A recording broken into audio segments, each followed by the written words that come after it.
Welcome to Indo-Pacific Affairs, a podcast devoted to tackling the wicked problems facing policymakers, academicians, military leaders, and others in the Indo-Pacific region. Affiliated with Air University's Journal of Indo-Pacific Affairs and the Air Command and Staff College's eSchool, the podcast features interviews with the top names in academia, government, and think tanks from around the region. Disclaimer: the views and opinions expressed or implied in this podcast are those of the participants and should not be construed as carrying the official sanction of the Department of Defense, Department of the Air Force, Air Education and Training Command, Air University, or other agencies or departments of the U.S. government or their international equivalents.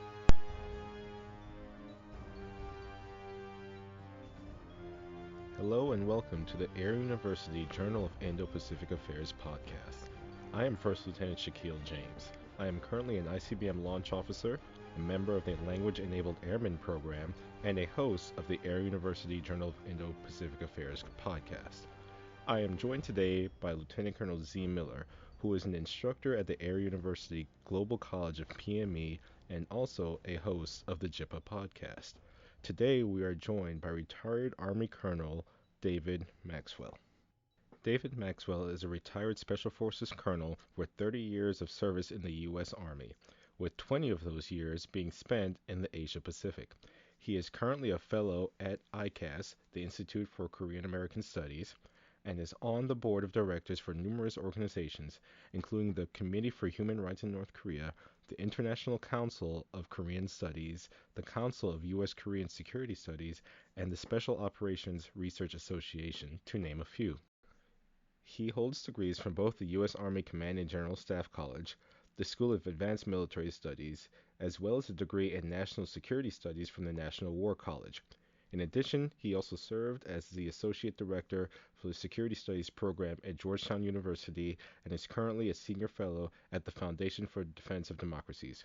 Colonel Maxwell, it's a pleasure to have you with us here today. Thank you. It's great to be here. Over the past few years, relations with North Korea have been all over the map. We've experienced Fire and Fury, Sunshine 2.0, the first ever meeting of the North Korean and U.S. heads of state, and much more. Yet, even with the ongoing pandemic, North Korea continues to test and develop new weapon systems and modernize its military. Given this, can you give us a strategic threat outlook on the Korean Peninsula? What does the North Korean threat look like today? Well, that's a great question. The broad threat, of course, is we focus on the number one being the nuclear threat. They may have anywhere between open source estimates are between 40 and 40 or so nuclear weapons. They've tested an intercontinental ballistic missile capability, and of course, numerous short range, intermediate range, medium range ballistic missiles, as well as in recent years, a number of cruise missile capabilities and 300 and 600 multiple rocket launch systems, just to name a few. And then in the last year, they have demonstrated in their parades a number of advanced capabilities, everywhere from individual soldier equipment, from rifles and body armor to mechanized vehicles and tanks. Now, how much of that has been fielded, it's difficult to say. We haven't seen evidence of widespread military modernization, but it goes to one of the most important things, and that is the intent of the regime. And I think we have to keep in mind that while we are negotiating, while we are concerned with the nuclear problem, they still demonstrate the intent to fight. That said, their equipment is Soviet or Russian based. Much of it is obsolete. It is, it's very old. But again, we shouldn't be lulled into a sense of complacency either, because as Stalin said, or Lenin actually said, quantity has a quality all its own. And with 1.2 million soldiers under arms, active duty, 6 million reserves, it has quite an extensive military capability. But really what we have to ask ourselves, has North Korea and the Kim family regime given up its strategy that is really 7 decades old, which is really based on subversion, coercion, extortion, or blackmail diplomacy, the use of threats, increased tensions and provocations to gain political and economic concessions. And ultimately, when the conditions are right or when Kim is existentially threatened, the use of force to achieve unification of the peninsula dominated by what I like to call the guerrilla dynasty and gulag state in order to ensure the survival of the mafia-like crime family cult known as the Kim family regime. And the second part of that we have to consider is in support of that strategy, do we think that Kim Jong-un has abandoned the objective to split the ROK-US alliance, to drive a wedge in the ROK-US alliance for the purpose of getting U.S. forces off the Korean peninsula? So in short, has Kim given up his divide to conquer strategy, divide the alliance to conquer the ROK? And so that really is the threat I think we have to consider in a nutshell. It is a conventional threat, it's a growing nuclear threat, and it's a political warfare threat based on subversion, coercion, and extortion. All right, so you mentioned the sorts of threats that we face with North Korea. One of the threats you mentioned was their military threat. So a few years ago, or several years ago, North Korea did test their latest ICBM, the Hwasong-15 ICBM. And later on, they didn't test this missile, but they showed off the bigger brother to the Hwasong-15, the so-called Hwasong-16, in a parade. And so given that North Korea already possesses ICBMs capable of striking the U.S. mainland, what is the strategic value of developing further weapons such as their cruise missile technology and the like? Well, again, I think they're taking a holistic approach to warfighting. I think that they want to be able to strike the homeland primarily for deterrence purposes, but also, I think we have to consider that they intend to use it. The other missiles, cruise missiles, they are developing a submarine-launched ballistic missile, which, could be their intent to develop what you know as a second strike capability. Although I think their submarine force is really, it's difficult to think that would be a practical capability. But I think we see their intent to develop these weapons. But the other IRBMs, MRBMs, short-range ballistic missiles, rockets are all to support warfighting, as well as their tests or provocations are considered provocations as well. And I think we should think back to 2019 when they unveiled and tested the KN-23 and the 300 and 600 millimeter rocket systems. And Kim Jong-un said they were designed for the fat target. And well, the fat target could be where we have consolidated most of U.S. forces: Camp Humphreys, Osan Air Base, Kunsan Air Base, as well as Cheongju Air Base, the ROK Air Base, where the South Koreans are bedding down the F-35, which is, of course, the most advanced aircraft in the world. So by developing these capabilities, they certainly can attack those bases, and which can be part of their blackmail diplomacy. But it also gives them a warfighting capability because obviously those locations are critical to the defense of South Korea. So related to North Korean capability, sir, I have had the pleasure of being stationed in South Korea from 2007 to 2009, and again in 2015 to 2017. So wartime operational control authority transfer was scheduled a decade ago, but never happened. The US and South Korean militaries are now on schedule for a transfer of OPCON in 2022. Do you think the ROK military is capable and ready to take OPCON? What are your thoughts on this topic? Especially since you worked as the J3 in CFC before, correct, sir? Yes, J3 in CFC, Chief of Staff at SOC Corps, J5 at SOC Corps, 2nd Infantry Division. I had actually had 5 tours in Korea, and I continue to work on Korea issues. I was in Korea when the whole OPCON transition process began, 2004 to 2006, and I've tracked the evolution over time. And as you know, when you were there, the OPCON transition process was really about dissolving the ROK-US Combined Forces Command and establishing a Korean Warfighting Command under the ROK JCS and a new separate U.S. Korea Command, or CORCOM, which would have been a supporting command. And the relationship would have been supporting to supported, with the U.S. in support.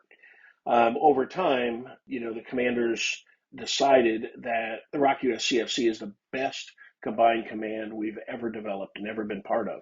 And it really made no sense to split the command and to have separate warfighting commands. So the decision was made to keep the ROK-US Combined Forces Command intact, call it a future Combined Forces Command, and ultimately, when OPCON transition occurs, it will be that a Korean general officer will command the ROK-US CFC, and the current structure will remain, which is really important because there really is no transfer of operational control. It's really a myth because the ROK-US CFC answers to the military committee, which is made up of representatives of both countries' national command and military authorities. And the current commander, Commander General LaCamera, he will tell you, and every previous commander will tell you, they answer to both presidents equally as the commander of the ROK-US CFC. U.S. Forces Korea, of course, is a sub-unified command of Indo-PACOM, and the UN command answers to the U.S. through the chairman of the USJCS and as the executive agent for the United Nations, for United Nations Command operations. So as the commander of ROK-US Combined Forces Command, all the strategic guidance and control comes through the military committee, again, made up of representatives equally from both countries. So in effect, right now, both countries equally co-own the ROK-US Combined Forces Command. And when we say that the OPCON transition process is complete, both countries will still own. The fact is, U.S. forces do not have the U.S. government does not have operational control of Korean forces. Again, the Combined Forces Command does. And yes, it is commanded by a U.S. general officer. But when it's a Korean general officer, the Korean government will not have operational control of U.S. forces. It will be the same command relationship. This is, not well understood, I think, probably outside of Camp Humphreys right now. And it's certainly not well understood in the public in Korea because they've always looked at this as a sovereignty issue. So that's kind of the broad aspect. Now, we also transitioned from a timeline-based process to a conditions-based. Three big conditions are developing the command and control, developing missile defense, and a sufficient reduction in North Korea's nuclear capabilities. Those are the three big conditions. Within that, though, there are probably about 150 mission essential tasks that have been designated to meet the requirements for the OPCON transition. And we've got a process of initial operating capability, full operational capability, and then full mission capability. And so the intent now, and agreed to at the 53rd Security Consultative meetings held earlier this month, that they will conduct now the full operational capability in the summer-fall exercise that takes place annually. And that should, assuming the evaluation is sufficient, that should check the block for full operational capability. Still, full mission capability has to be evaluated, and that won't happen before 2023. So there's still some time, but the process is based on conditions rather than a timeline designation. Now, all that said, is the ROK capable of assuming operational control, with a Korean general in charge? Well, I think that's really a no-brainer. Often, I've long worked for Korean generals in the Special Operations Command. It was always the Combined Unconventional Warfare Task Force was always commanded by a ROK 3-star general, and their general officers are very capable. But it is the combined command that is made up of the staff officers from both countries that really make it work, and it is a capable command. I also think it's important to understand that we need, and it is in both South Korean and U.S. interest, to have a Korean general in charge of the ROK-US CFC. If there have to be operations that are conducted in North Korea, whether it's defending against a North Korean attack, followed up with a counterattack, whether it is operations that are conducted as a result of internal instability and regime collapse, contingency operations, if Allied military forces have to set foot in North Korea, they should be led by a Korean general. And this is important because for two reasons. One is that for the long-term legitimacy of the ultimate end state on the Korean Peninsula, which will be a unified Republic of Korea or a United Republic of Korea, UROK or UROK. It is important that it is Koreans who provide the military support to the political process of unification, not U.S. leaders. Now, the U.S. will support, of course, through the Combined Forces Command. The other reason is that we do not want to have another Iraq and Afghanistan. And I will tell you that, in my opinion, any operations conducted inside North Korea by Allied forces will be far more difficult and far more complex than what occurred in Iraq and Afghanistan. But what is most important is that we do not want to give the perception that it is the U.S. that is conducting occupation operations inside North Korea. And so, again, because of political process that must take place, the ultimate end state, or as what Lieutenant General Jim Dubik would call the acceptable, durable political arrangement that will serve U.S. and ROK-U.S. alliance interests, unless it is led by a Korean general officer, we will undermine the legitimacy if we give any perception that we are an occupying force.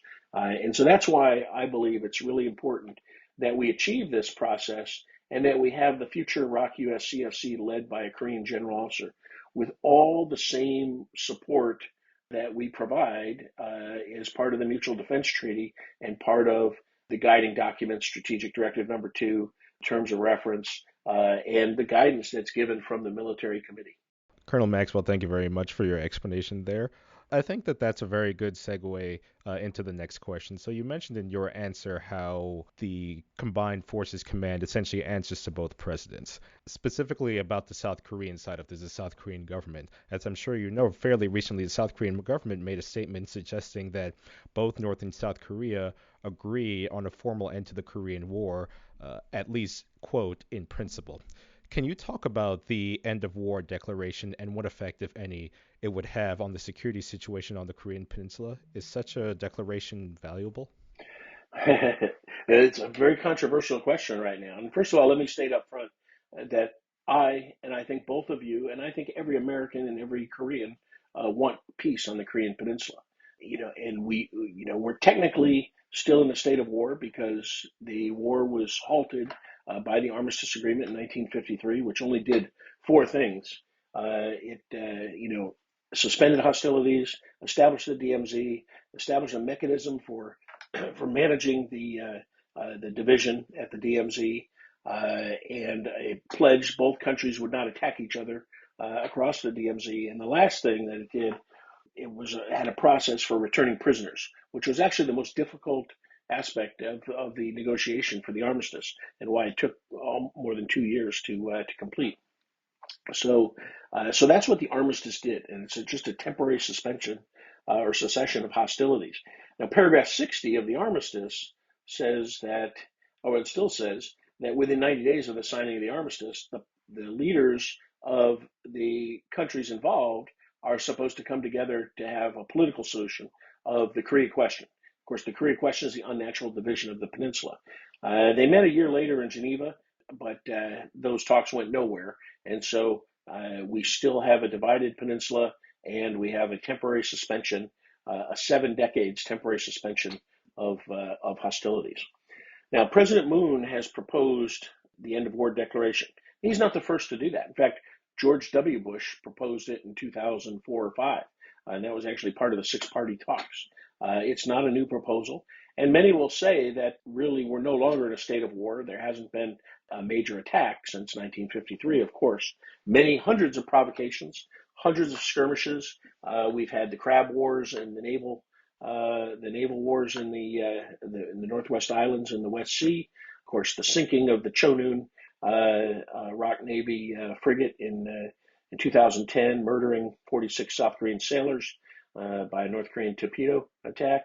But there has not been a major attack by the North, a resumption of full-scale hostility. And so people say that, well, technically the war is over. And there's a lot of truth to be said. Now, one thing I didn't say in my threat overview for you is that 1.2 million man active force is deployed in offensive positions, 70% of which are between the DMZ and Pyongyang. And so, as I said, we all want peace, but we also are concerned with the security of the Republic of Korea. And ending the war, it sounds good, and I certainly support it.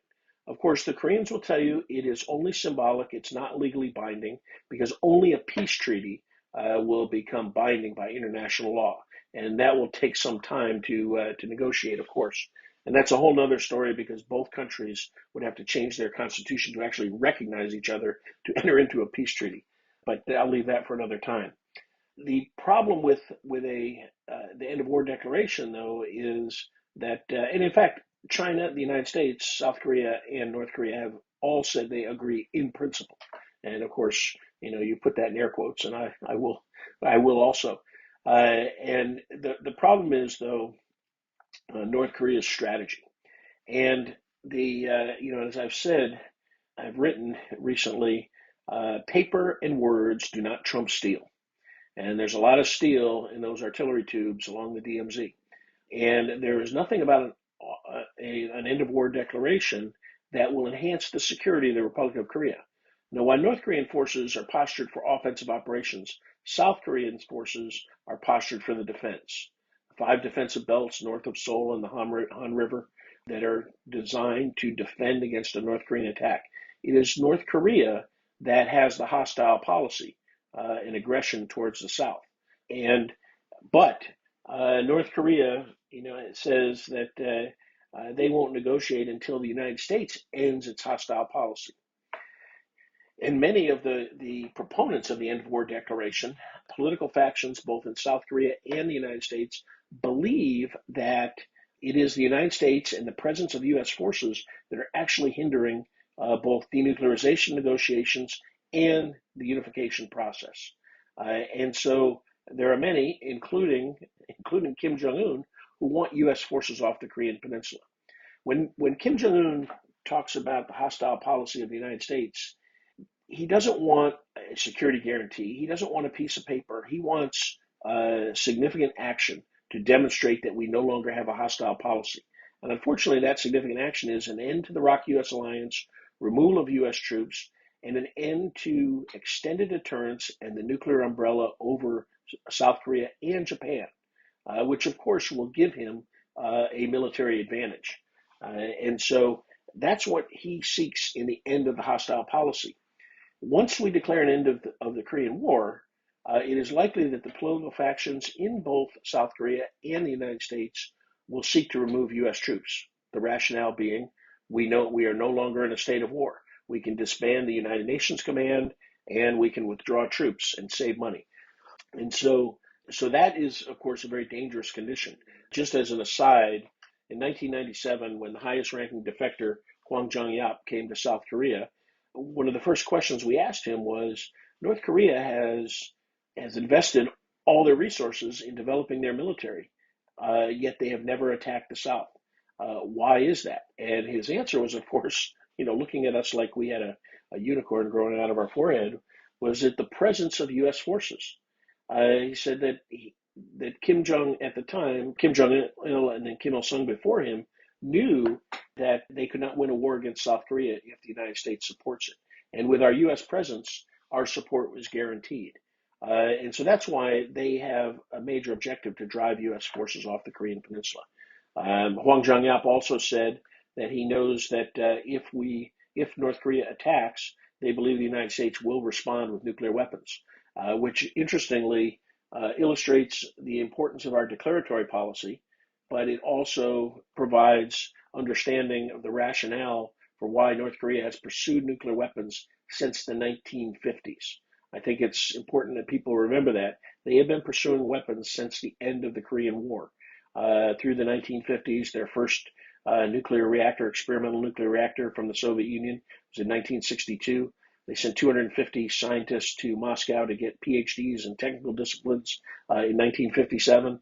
And so they've been pursuing nuclear weapons, not since the 1990s, not since the agreed framework in 94, but since the 1950s. Now, that said, an end of war declaration, gives the political impetus to those who seek to change the dynamics on the Korean Peninsula.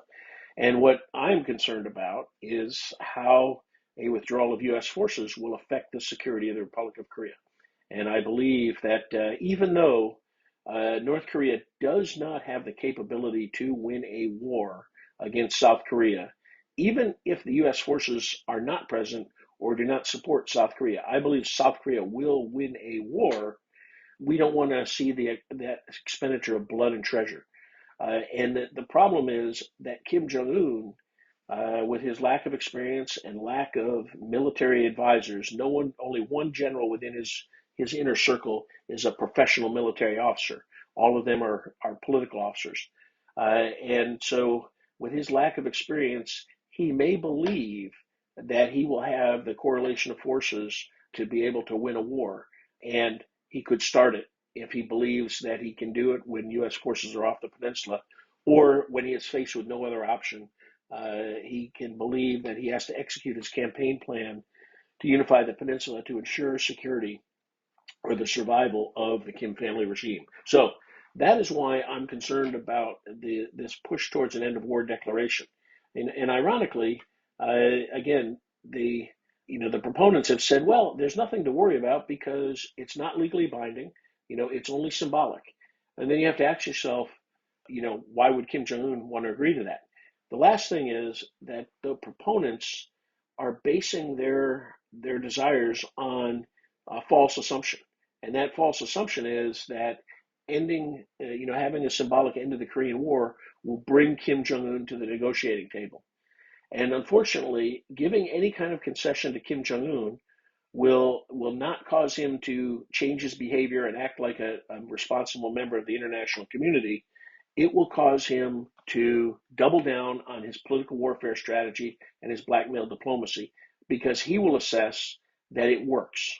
And so it will not achieve the effect that the proponents desire. And again, in the end, that will put the security of the Republic of Korea at risk, and it will harm a U.S. national interest, which is prevention of war on the Korean Peninsula, because a war on the Korean Peninsula will have global effects, and we want to prevent that.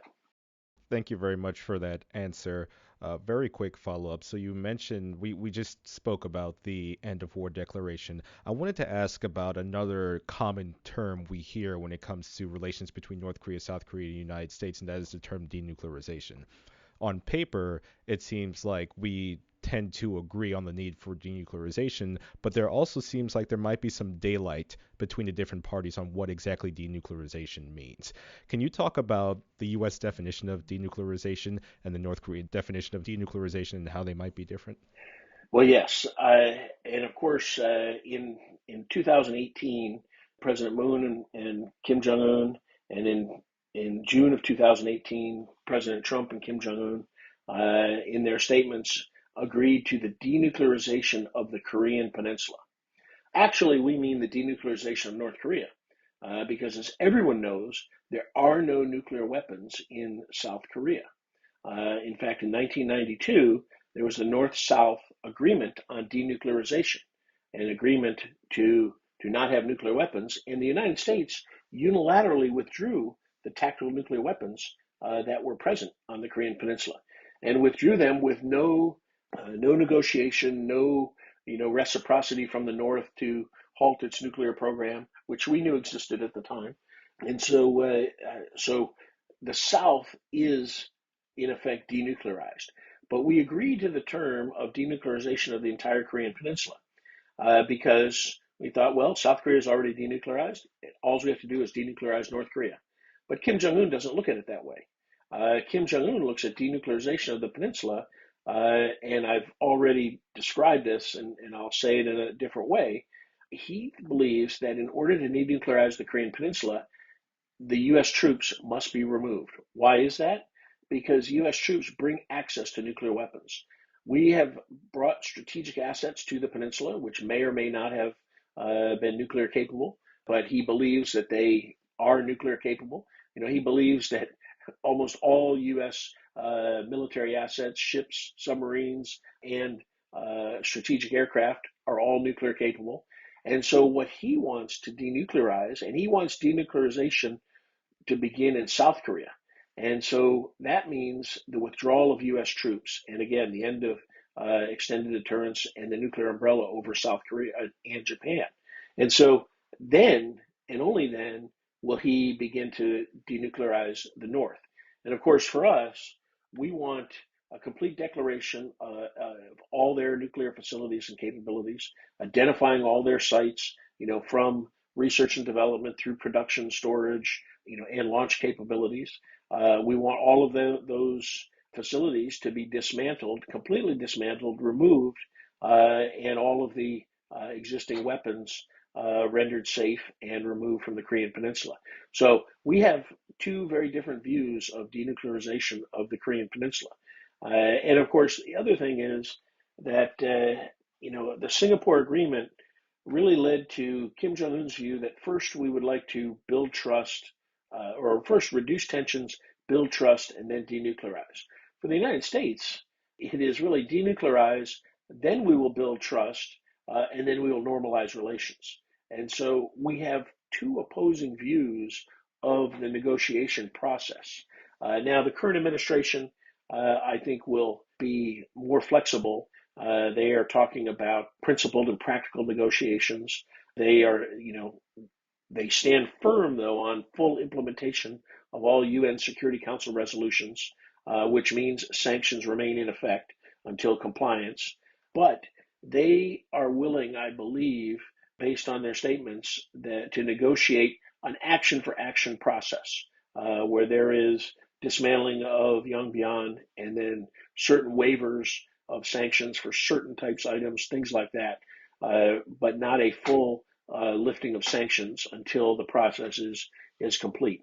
And in effect, what President Biden is doing, policies can be criticized, but I think at root, he is really giving Kim Jong-un a chance to act as a responsible member of the international community, to negotiate, just as we negotiated with the Soviet Union, and we've negotiated with many countries. But even the Soviet Union negotiated within international norms and standards during the Cold War. And President Biden is willing to give Kim Jong-un the chance to do that. And so, as they say, the ball is in his court. And but as I said, we've really got two different views of denuclearization of the Korean Peninsula. And understanding Kim Jong-un's view is very important for our policy and strategy going forward. That's great. So, sir, I would like to pivot to the topic of the Kim Jong-un regime. In the news recently, there have been many concerns about his health, particularly since last year, and some can interpret his delegation of some of his duties as an indicator that there is internal concern as well. What sort of security concern does the sudden incapacitation or death of Kim Jong-un pose to the status quo on the Korean Peninsula? Great question. A lot to talk about and unpack from that. I will tell you that the question I ask of policymakers, of U.S. policymakers, the short answer in the form of my question that we must be concerned with is to U.S. and South Korean policymakers: what will you do today if you learn that Kim Jong-un is dead? If you learn today that he is dead?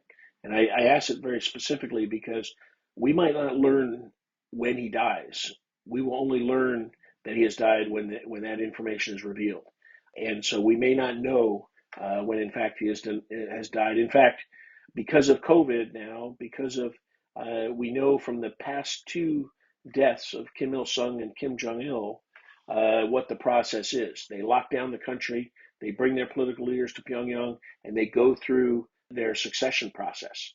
And the succession process, of course, is pre-designated. And there is no succession process in the Korean Workers' Party charter or in their constitution. The succession is dynastic, and the leader chooses his successor. We don't know if Kim Jong-un has chosen his successor. He's 37 years old. I think he probably intends to live a long life. And of course, choosing a successor is problematic. Now, his grandfather chose Kim Jong-il in 1973 and made him the head of the Organization Guidance Department, which is the most important organization inside North Korea, has all power for promotions and assignments and purges within North Korea, working directly for the leader. his sister, Kim Yo-jong, is on that committee. She is the vice director of the propaganda and agitation department with responsibility for building and glorifying the regime and Kim Jong-un himself. And of course, she has been uniquely acting in her own name, issuing a number of statements since 2020 to include threats against South Korea, which is unusual. So it appears that she has power that is unlike anyone has had before. Although it also is problematic at those who have been thought to have been number two in North Korea. Those are usually purged after a while because Kim Jong Un or his father and grandfather before him do not want to have any competition. And recall that Kim Jong Un purged his own uncle, Jung Song Taek, who his father had designated as the nominal regent to help Kim Jong Un rule. And of course, he killed him with a 14.5 millimeter machine gun, anti-aircraft gun. And so it's dangerous to be number two. That said, Kim Yo Jong is his sister, and so it is likely that she enjoys more trust and a better position than anyone else might. Now, of course, North Korea is a patriarchal society. People question whether a woman could rule. I would say that given the nature of the regime, that she could be the designated successor, and the actions we are seeing are to legitimize her as a ruler. But most important for the rule of North Korea, it must come from what's called the Paektu bloodline. And Paektusan, Paektu Mountain, is the tallest mountain in North Korea on the North Korean-Chinese border, which all Koreans look to, north and south, as where Korea was born. Part of the historical beginnings and the myths surrounding Korean society. But of course, North Korea has twisted the history and made it about the regime, and so the Kim family regime comes from Mount Paektusan, and they have used that. So the Paektu bloodline, I think, is more important than the patriarchal society, and so I think it is possible she could lead. Now, we speculate about his health, and we have seen, many assessments. He's diabetic, obese, smokes too much, and has likely many other medical problems.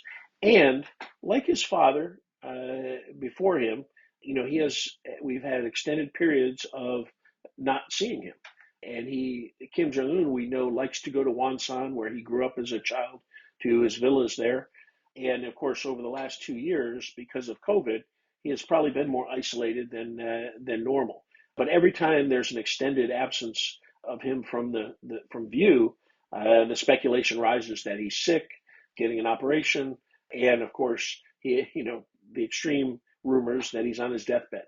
But he always seems to reappear. So all of that is just speculation. But that said, I go back to my first point, is that even though he's always reappeared, one of these times he may not. And so the question is, are we ready for that contingency? Have we war gamed out? What are we going to do? And I'm afraid what we're going to do once we learn he's dead is what we've done in the past, and that's wait and see how the situation develops. And maybe we ought to have an alternative plan. Maybe we ought to engage with new leadership that arises, especially as we compete with China, who will likely know something has happened inside Pyongyang before we do. Although our South Korean allies may know as well, and if they know, they will likely share that with us. So the bottom line is we need to be ready for any contingency. We don't know the status of Kim Jong-un's health. We've seen that he's lost quite a bit of weight in the last year. Some speculate that his wife has tried to get him to quit smoking and to take better care of himself, and maybe she has had a positive effect on him. But I think the speculation I would make is that he wants to live a long time, and maybe he is going to make the effort from a health perspective to do that. Well, it's great in your answer that you brought up COVID-19 because that's actually the topic of our next question. As we all know, North Korea was one of the first countries to institute a lockdown following the outbreak of COVID-19. Since then, the border lockdown has had and continues to have severe effects on North Korean economy and social cohesion. What sort of impact will the pandemic and North Korea's reaction to it have on the threat posed by North Korea? Yeah, this is COVID is really a very interesting case. And of course, I think the regime is definitely afraid of COVID, definitely afraid of an outbreak, and because their medical situation is and their medical capabilities are so poor that if there is an outbreak, it will devastate the population. We've seen reports that they've built quarantine facilities, isolation facilities. We've heard reports of large numbers of soldiers with respiratory ailments. But of course, to this day, North Korea denies any COVID outbreak. And so they, as you have said, they've instituted what I call draconian population and resources control measures. And this is the paradox of COVID for North Korea. On the one hand, it's deathly afraid of a COVID outbreak. On the other hand, COVID has provided the opportunity for the regime to really crack down and even further oppress the Korean people.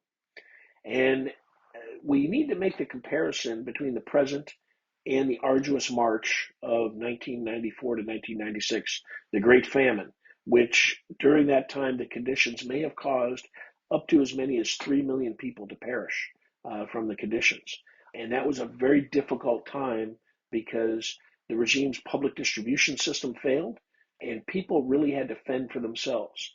And it's important to understand the development of the resiliency mechanisms among the population that were established during that time.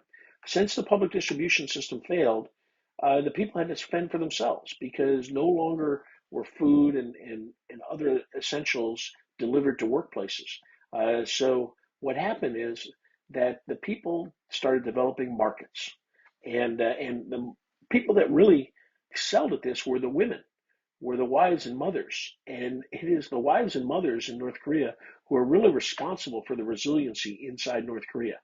And so they established these markets, black market and now gray market, and now there's many as 400 actually semi-official authorized markets.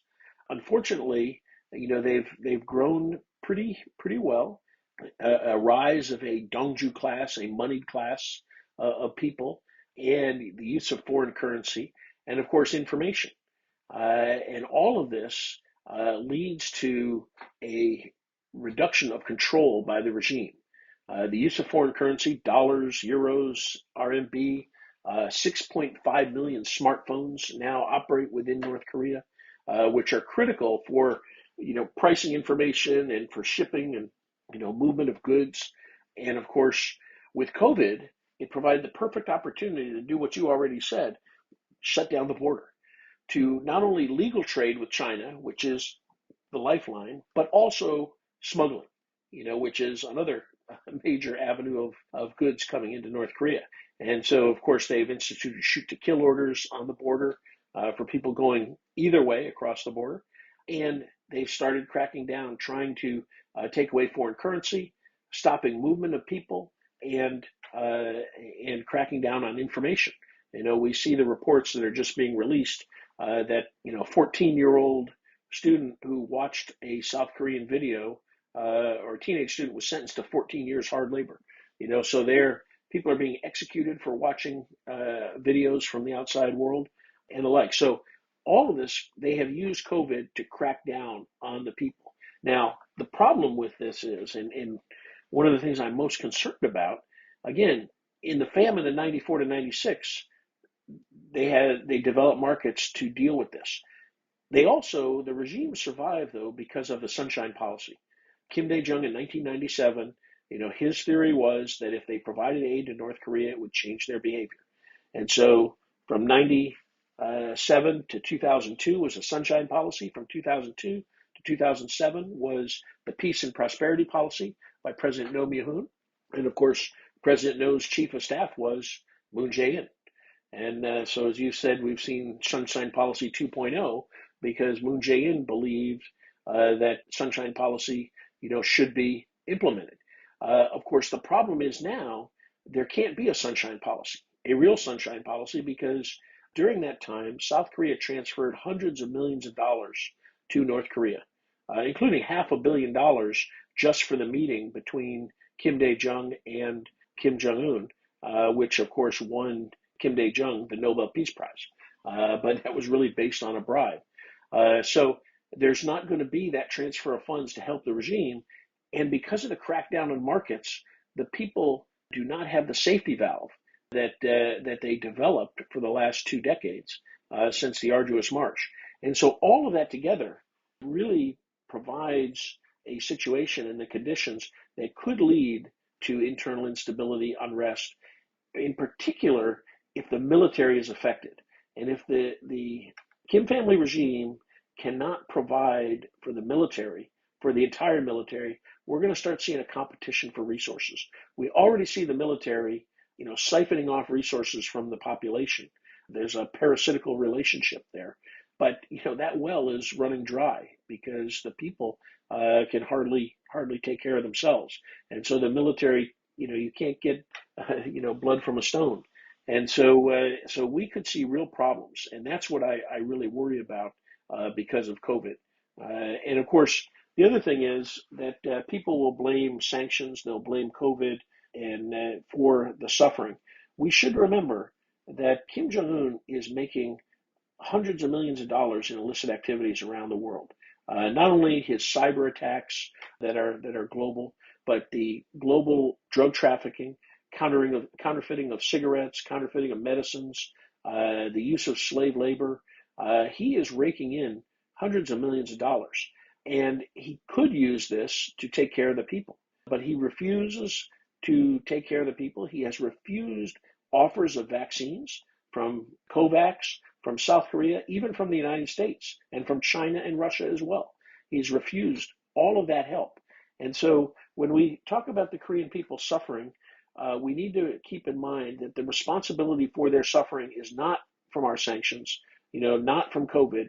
It is the deliberate decisions that are made by Kim Jong-un. And the deliberate decision is for him to prioritize development of nuclear weapons, development of his missile capabilities, support to the military, and support to the elite versus the welfare of the Korean people. So given your affiliation with HRNK, it would be remiss if we did not discuss human rights today.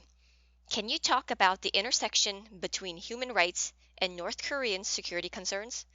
How can one issue help us better understand the other? Yes, of course, in 2014, the United Nations conducted the UN Commission of Inquiry.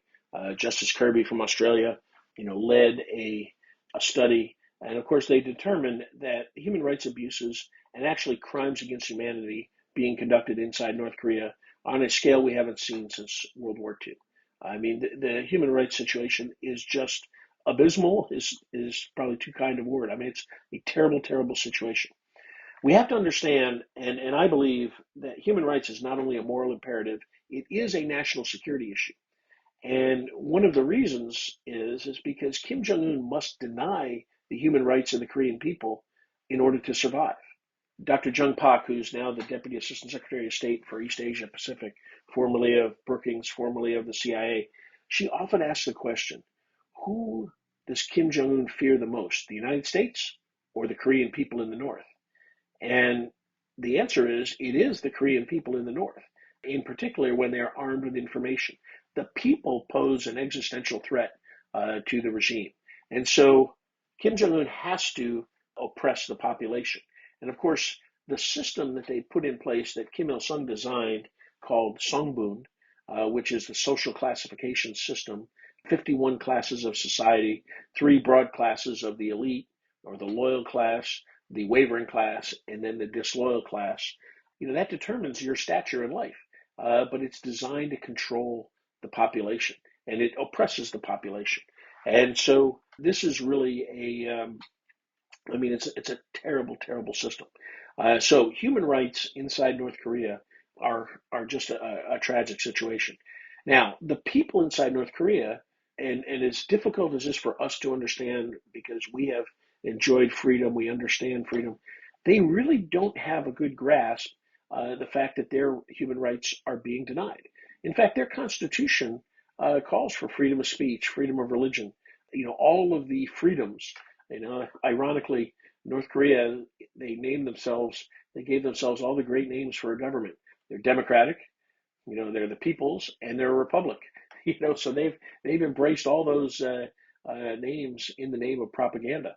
But the people believe and that they have rights, and those rights are given to them by the Kim family regime. Just a quick anecdote: a young woman escaped from North Korea, and before COVID, we met with her. She came on her first visit to the United States, and she told us that when she was in North Korea, she believed she was free. She worshipped Kim Jong Un. She did everything she was supposed to until her family got in trouble and they were going to be sent to the gulag, and so they escaped. And she said when she arrived in South Korea that she realized she did not know what freedom was her entire life.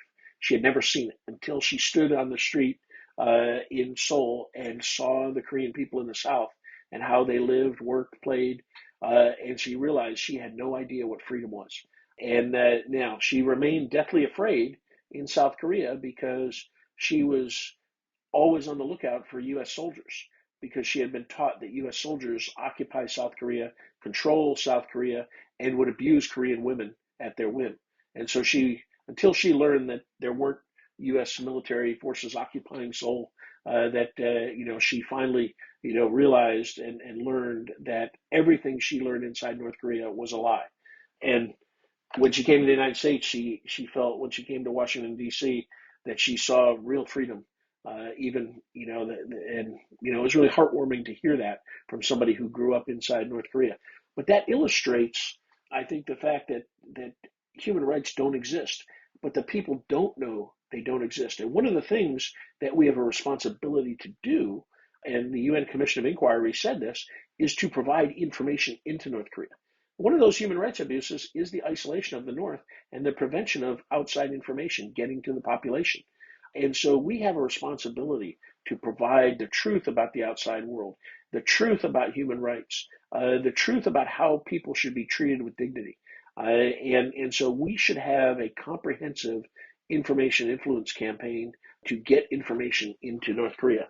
And we know that that is a direct threat to Kim Jong-un because in 2020, Kim Yo-jong, threatened South Korea because of the escapees or defectors who were trying to get information into North Korea with the balloons. They threatened South Korea. And South Korea reacted by passing a law on information going into North Korea and making it a crime. And another example of appeasing North Korea and showing Kim Jong-un that his blackmail diplomacy and political warfare strategies work. So one last point. We should not ever sacrifice human rights for denuclearization. One of our colleagues on the board at HRNK, Ambassador Robert Joseph, he was one of the negotiators during President Reagan's time with the Soviet Union. And he reminds us that even though we were negotiating START and SALT treaties with the Soviet Union, President Reagan never stopped talking about Soviet and Russian human rights. Remember, tear down this wall, he said to Gorbachev. He never shied away from that. We should never shy away from talking about North Korean human rights. When we talk about the nuclear program inside North Korea, it legitimizes the regime. They use that for propaganda. The world is afraid of North Korea with nuclear weapons. But when we expose human rights, it's a threat to the regime. It undermines the legitimacy of the regime. He is fearful of that. And so we should not use human rights as a negotiating, as a bargaining chip. We need to focus on human rights because it's the right thing to do. But we must recognize that it has practical application.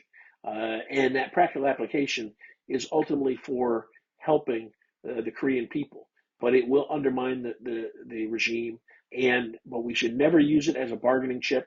And we should never avoid talking about human rights in the naive, misguided hope that somehow that will please Kim Jong-un and he will agree to denuclearize. He will not denuclearize unless he believes he has no other option. And he will not denuclearize because we don't call him out on human rights. So we need to focus on human rights, and the Biden administration needs to take a human rights upfront approach.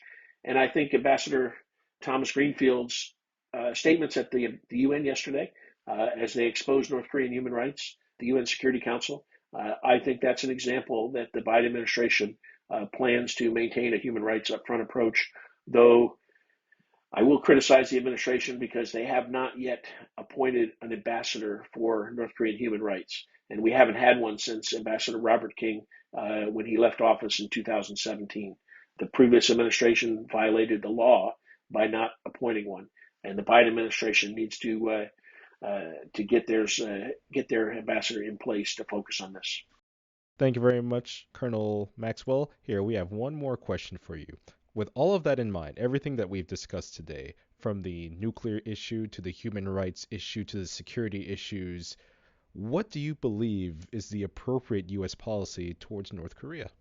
Well, I think that it must rest on a foundation of deterrence and defense. Peace through strength is not just a buzz phrase. It really is important. And we must have a foundation of deterrence and defense. Our military alliance is really key, and we can't put that at risk because that provides the foundation for all negotiation and for dealing with North Korea. As John F. Kennedy said, we should never negotiate from out of fear, but we should never fear to negotiate. I'm all for engaging North Korea. I'm for establishing liaison offices in Pyongyang and Washington. I am not for opening travel to North Korea unless North Korea guarantees the safety of travelers to North Korea. They've shown that they will not do that, and they will exploit our travelers. But I would like more and more engagement with the Korean people in the North, of course. But I think our policy should be to give Kim Jong-un the opportunity to negotiate and act as a responsible member of the international community. But I also think that he is not going to give up his nuclear weapons until he has no other option. And he has to feel the pressure. While we exert external pressure through sanctions and sanctions enforcement, it is really the internal pressure. It is going to be the elite that is going to have to cause him to change and to make a decision to denuclearize. It may be a long shot. It may be not accomplishable. That they may not ever be able to develop that, and he will continue to operate, out of with the single goal of survival of the regime and domination of the peninsula in order to survive. And as long as that continues, then we really have to focus on the long-term end state or the acceptable, durable political arrangement, and that is, as I've said earlier, unification. We're not going to see an end to the nuclear program or the human rights abuses and crimes against humanity until there is a secure, stable, non-nuclear peninsula in the North that has a liberal constitutional form of government based on freedom, individual liberty, free market economy, human rights, and the rule of law. And that would be a united Republic of Korea. You are okay or you rock. And so we need to focus on that. And ultimately, that is the solution to the Korea question, the unnatural division of the peninsula. And the ROC-US alliance has long said that peaceful unification is the desire. And I support peaceful unification. I think that the ROC should lead planning for peaceful unification. I think we should support that. And peaceful unification is the hardest to achieve. And it's also, though, unlikely that we will achieve peaceful unification because neither side will capitulate. That said, all of the planning for peaceful unification will be valuable and will be employed in any of the other paths to unification. And there are three other paths to unification besides peaceful unification. The worst case being war, which will lead to unification because it will destroy the North Korean People's Army. It will destroy the regime, and it will unfortunately destroy the infrastructure in North Korea. The second path is internal instability and regime collapse. Unfortunately, the conditions that lead to collapse could lead to the decision by Kim Jong-un to go to war. So we have two paths that are conflict-based. The third path, and the outlier path, is internal regime change. That is change to the regime from within, based on the internal political conditions, based on the elite or what we call the second-tier leadership, those military leaders who decide that they can no longer live with the regime. Now, that's also a very long shot because the entire system inside North Korea is designed to prevent that at all costs. However, if that does occur, and new leadership emerges, and if we have conducted the right information and influence activities campaign, that new leadership could emerge and seek peaceful unification. And in that case, we would already have the alliance plans for peaceful unification. So, principled practical diplomacy based on a foundation of deterrence and defense, negotiate, give the opportunity to make the right decision, but plan for the long term. And the long term is the solution to the Korea question. And I'll stop there. Well, that's great. Thank you very much, Colonel Maxwell, for this incredibly informative and extensive discussion we've had today. Your expertise on this subject is really just unmatched in many areas. Again, thank you for being here with us, and we hope to have you again. Thank you. I'm happy to come back anytime. These are important topics, and your questions were excellent, thoughtful, and I really appreciate the discussion. Thank you.